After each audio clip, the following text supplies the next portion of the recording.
이런 회사들에서 일을 하셔야 이런 경험들이 쌓이고 누적되고 개인의 커리어에 굉장히 도움이 되기 때문에 꼭 처음에는 작더라도 일을 배울 수 있는 이런 회사에 들어가야 합니다.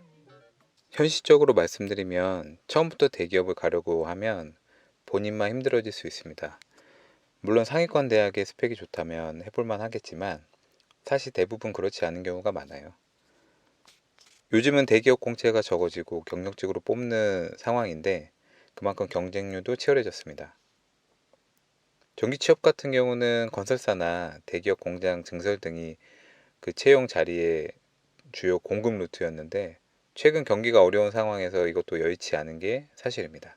그렇다고 대기업에 지원도 하지 않고 처음부터 작은 업체에 가야 되는 건 아니에요. 다만 목표를 가지고 전략적으로 접근하면 좋겠다는 것입니다.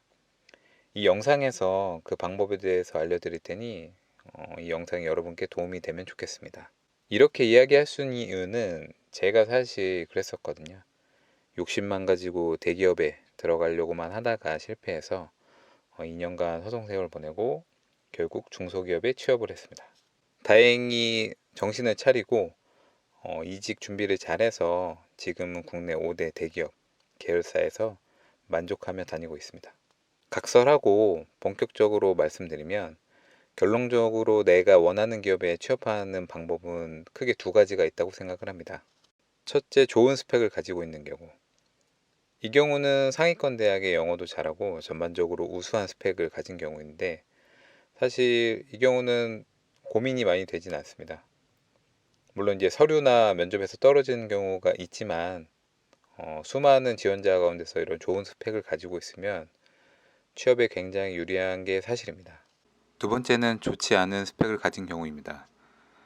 저를 포함해서 아마 대부분의 분들이 여기 해당되는데요. 그래서 여러 가지 준비를 저희는 해야 합니다. 특히 정기 업무직은 정기 기사를 취득하면 굉장히 유리합니다. 정기 기사 취득을 통해서 지원자의 정기 업무에 대한 관심과 열정을 어필할 수도 있고 취득 과정에서 배우게 되는 용어들이 실제 업무 습득하는 데 도움이 되기 때문입니다. 그 다음에는 정기 관련 경험을 쌓는 게 중요합니다.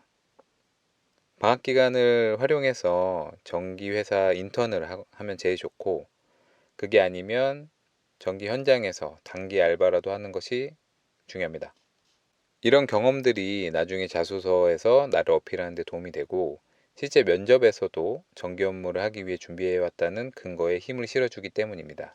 저희 경우에는 단순 알바 이런 것들을 해왔는데 사실 이런 것들이 정기 업무직을 지원할 때는 크게 도움이 되지 못한 게 사실이어서 여러분들은 좀 더 정기 관련 알바라든지 인턴 경험을 쌓아서 지원 시에 크게 도움을 받았으면 좋겠습니다.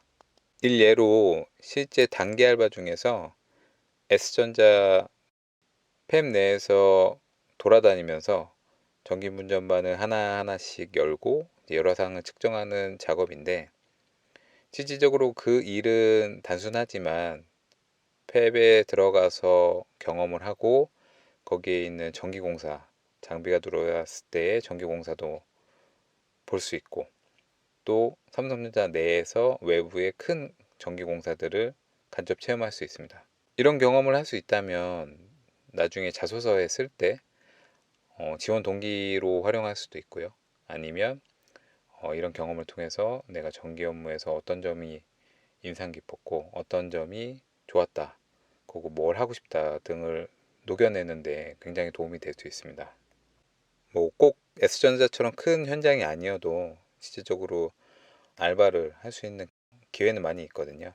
그런 기회를 살려서 나중에 지원할 때 이제 어필할 수 있으면 좋을 것 같습니다. 그리고 마지막으로는 오토캐드나 전기 관련 실무 교육을 하시는 게 중요합니다. 방학이나 저녁 시간을 활용해서 이런 툴이나 교육을 받으시면 향후에 지원할 때 이런 부분에 대해서 어필할 수 있고요.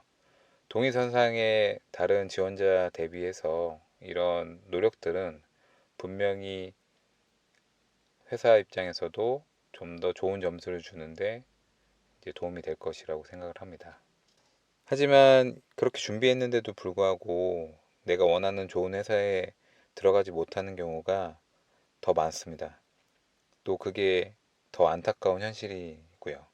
그래서 제가 추천드리는 방법은 최대한 처음 들어갈 때는 내가 원하는 회사에 들어갈 수 있도록 노력을 하고, 만약에 그게 실패할 경우에는 전기 업무를 잘 배울 수 있는 작지만 좋은 기업에 입사해야 합니다. 그리고 그 안에서 일을 하면서 전기 관련 지식과 경험을 쌓고 두 번째 진로를 설정해야 됩니다. 만약 그 업체가 전기공사 업체라면 대규모 전력 설비가 들어서는 현장을 가지고 있는 업체, 시설관리 회사라면 반도체나 대규모 공장들에 대한 시설 관리를 하는 업체, 또는 그 하도급사, 전기 설비 진단 업체라면 대기업 공장이나 대규모 전력 시설의 진단 경험이 많은 업체, 이런 회사들에서 일을 하셔야 이런 경험들이 쌓이고 누적되고 개인의 커리어에 굉장히 도움이 되기 때문에 꼭 처음에는 작더라도 일을 배울 수 있는 이런 회사에 들어가야 합니다.